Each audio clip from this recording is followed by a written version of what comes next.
Alhamdulillah.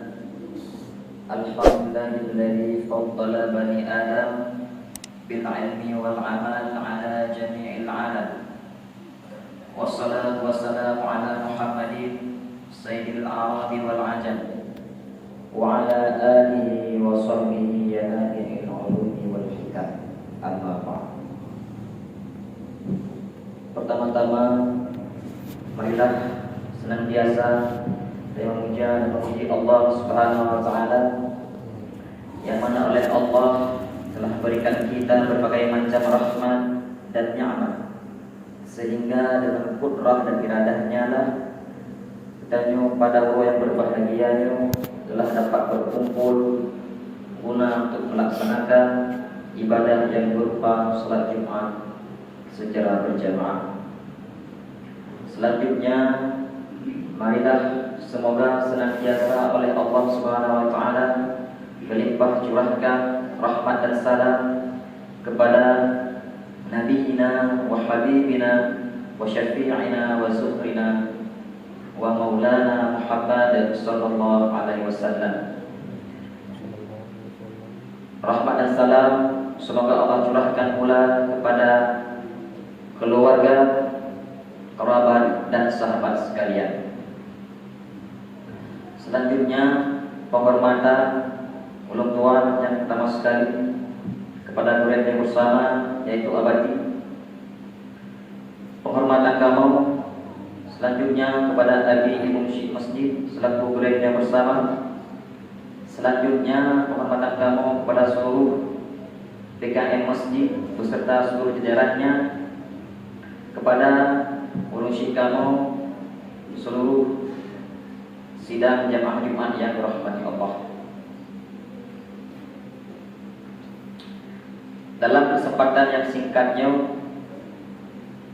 ulun tuan ingin menyampaikan beberapa pelajaran sebagai bahan ulang kaji, yang mana mungkin bahannya kali disampaikan di hadis-hadis yang terdahulu, cuman hanya sebagai pelajaran yang mudah-mudahan jadi pelajaran bagi khatib yang menyampaikan pula kepada seluruh sidang jamaah Jumat yang dirahmati Allah.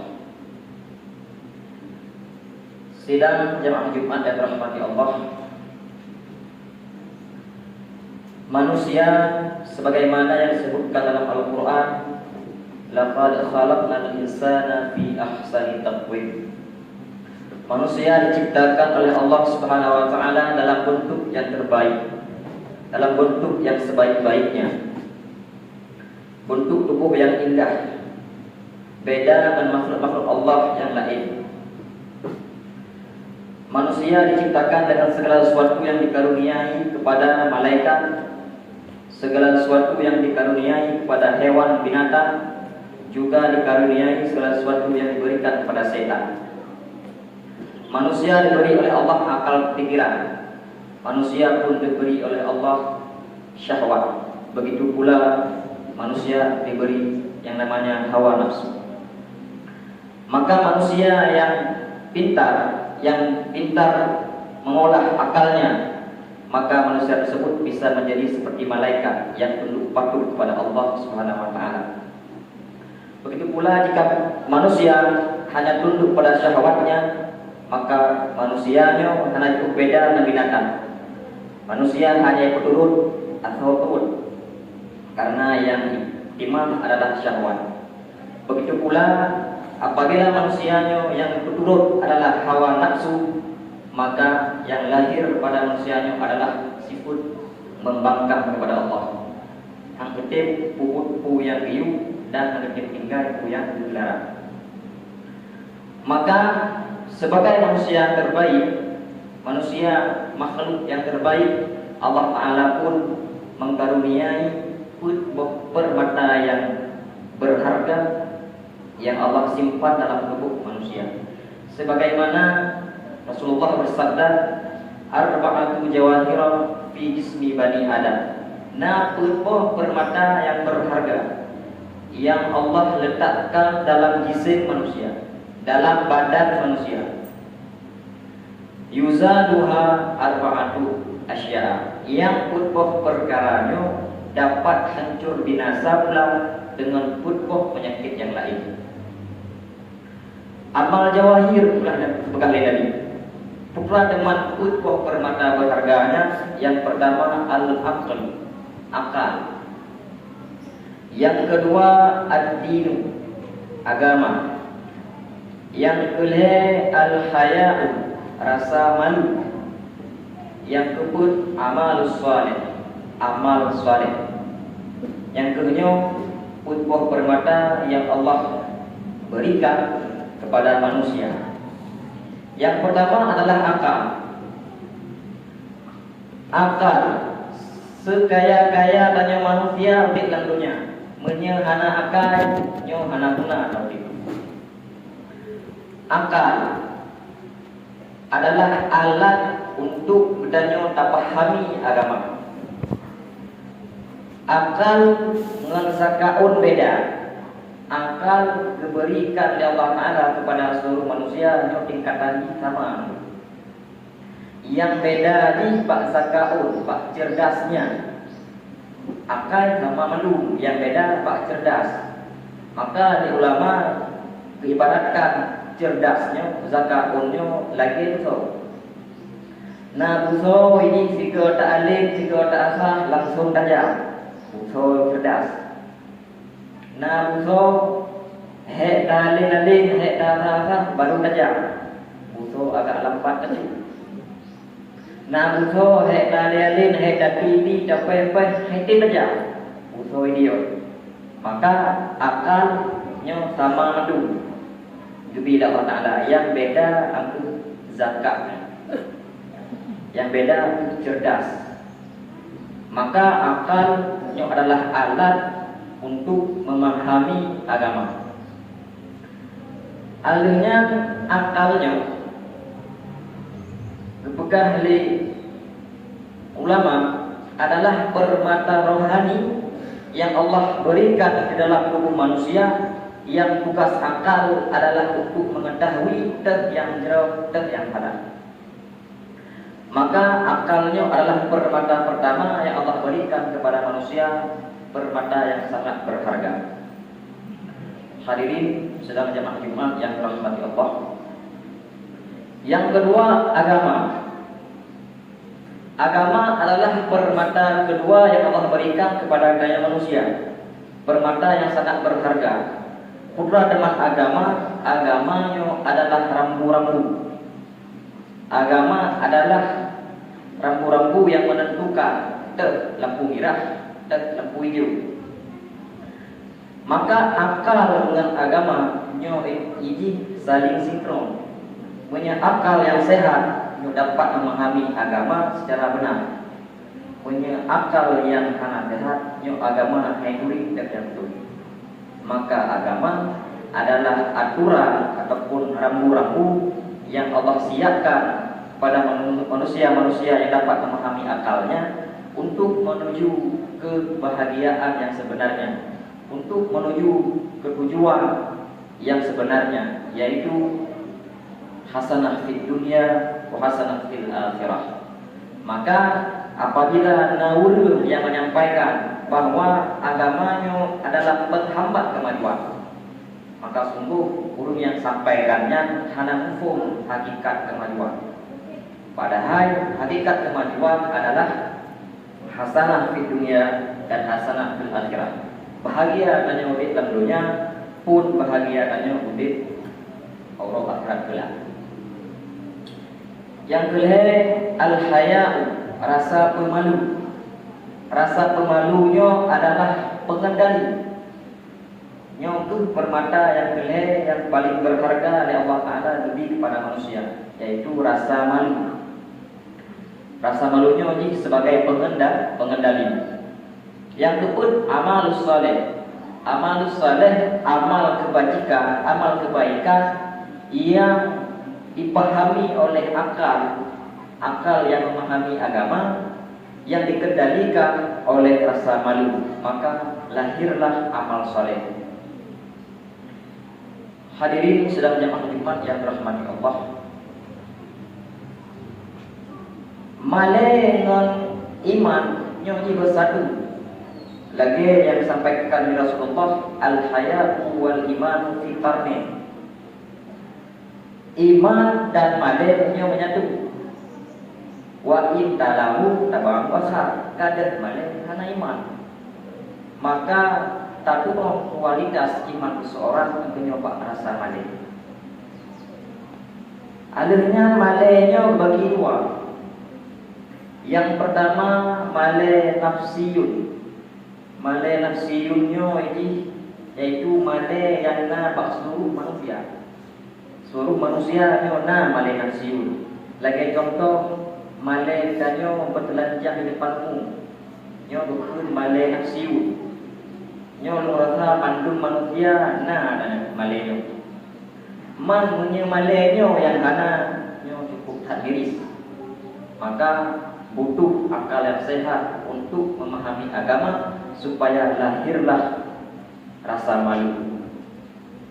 Yang kedua, na hayaun imaniyun. Malai yang dibarengi dengan kualitas iman. Nyo yang penting hadirik bagi kita nyo supaya timbul rasa malai. Kiban rasa malai yang imaniyun, rasa malai yang berbarengi dengan kualitas iman, yaitu malai idegah tanya oleh malainya untuk kubut mati. Han tak kubut mati gara-gara malainya. Ken han tak kubut mati gara-gara kalian lewul. Ken han tak kubut mati gara-gara nanti TV yang merekam. Kenya, tetapi khaufan min Allah. Malai kubut mati betul-betul karena ia dari Allah. Nyo permata yang sangat berharga yang Allah berikan kepada kita. Yang kedua amal saleh. Amal salehnya adalah amal kebajikan, perbuatan kebajikan yang dianggap jerok oleh agama. Maka baru lahir amal saleh, guna akal pikiran yang sehat dalam memahami agama dan dikendalikan oleh rasa malu. Maka timbullah yang namanya amal soleh. Namun apabila yang kendalikan danyo ke akal yang sehat, namun hawa nafsu ataupun syahwat yang kendalikan danyo, maka yang lahir adalah buat maksiat. Maka jagalah buat permatanya. Namun Rasulullah melanjutkan hadis kopnya. Na perkara lain yang dapat menghancurkan putbah permata yang Allah berikan. Yang pertama al-ghadab yuzilu aqla. Yang pertama rasa pemarah, sifat pemarah. Ketika dikendalikan oleh emosi yang bergebu-gebu, marah, maka yuzilul aqla. Dipegadah oleh rasa marahnya, oleh emosinya akal. Maka tak kala orang yang degi, nyo mana jauh beda ngomong. Karena di bengihnya emosi dapat hidup akal. Kan berarti kamu tetapi akal tanya mau hidup. Karena akan dibalut oleh emosi yang sangat besar. Maka permata yang pertama akal dapat hilang oleh sifat marah. Hadirin sedang jemaah dan rahmati Allah. Adapun yang kedua al-hasad yuzilul dina. Yang kedua adalah hasad, sifat iri dengki. Nyo iri dengkinyo dipegada permata yang berharga padanya yaitu agama. Iri dengki kipan ke hasad, hasadnya adalah tamanni zawalin ni'matil ghair. Dan cita-cita untuk begadah nikmat orang lain. Awate katimbul rasa hasad, timoh sifat hasad dalam hati nyo yang menyebabkan hilangnya agama. Lehat-hat kasus penghinaan didasari oleh sifat hasad. Lehat-hat kasus pembunuhan nyo diawali oleh sifat hasad. Dan berbagai macam kasus-kasus lainnya nyo kebanyakan didasari oleh sifat hasad. Maka model hasad teori nyo hanali bagi umumnya dia imam agama. Maka hasad adalah penyakit yang dapat menghilangkan permata berharga danyo yang namanya agama. Yang kedua, yang dapat menghancurkan, membinasakan permata berharga yang namanya danyo yaitu at-tamam yuzilut hayat. Rasa tamak, rasa rakus, nyo ibegadeng rasa malai. Menyonyo sangkan hati ulang kira. Takala menyawurungka rakus, menyabahasa dan tak pegang gerda. Nyo hanali malai nya. Hanali malai. Maka li rasa rakus, nyo ibegadeng sifat permata yang berharga bagi manusia, ibegadeng rasa malai. Maka hilangkanlah sifat rakus. Yang keempat, penyakit yang dapat menghilangkan, menghancurkan, membinasakan permata yang namanya adalah riba. Al-ribatu yuzilul amal saleh. Sifat riba, fitnah memfitnah, munjing memunjing, upat mengupat, nyo dapat menghilangkan amal saleh. Sebanyak apapun yang tak beramal saleh, malam dalam keadaan goping terlelap dalam kasur tak beda kita nyo tak tahajud. Subuh dalam keadaan tenun manusia-manusia lain tanya dalam lepi dan dengrau tak beda ajak masjid untuk tak berjamaah. Namun diliputnya tak iringi dengan riba, fitnah memfitnah, upat mengupat, hana guna amal saleh yang kami kerjakan karena riba, upat, fitnah yang dapat menghilangkan amal saleh.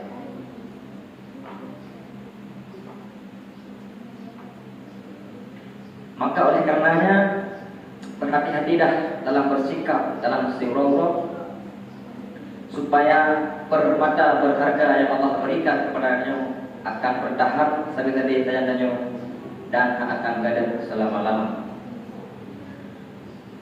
Semoga amal kebajikan yang telah kita kerjakan, yang sedang dia lakukan dan yang akan dia laksanakan, Allah berikan kepada Daniel sebagai bekal sehingga ketika Daniel berjumpa dengan Allah. Mungkin sekian yang dapat saya sampaikan. Lebih tidak kurang lebih maaf karena maklumlah belum sendiri pun dalam masa belajar dan kurang berpengalaman dalam hal-hal yang lagi lupa. Ini kadang dalam pembacaan khutbah mengkusima menyenang keliru dan salah untuk supaya khusyuk, supaya sah di mata yang dipakai. Alhamdulillahi Rabbil Alamin. Wassalatu wassalamu ala Sayyidina Muhammadin wa ala alihi wa sahbihi ajma'in. Ayyuhan nas ittaqullaha haqqa tuqatih wa la tamutunna illa wa antum muslimun. Bismillahirrahmanirrahim. Qul huwallahu ahad, Allahus samad, lam yalid wa lam yulad wa lam yakul lahu kufuwan ahad. Barakallahu li wa lakum bil Qur'anil azim wa nafa'ani wa iyyakum bima fihi minal ayati wa zikril hakim. Wa taqabbala minni wa minkum tilawatahu innahu huwas samiul alim.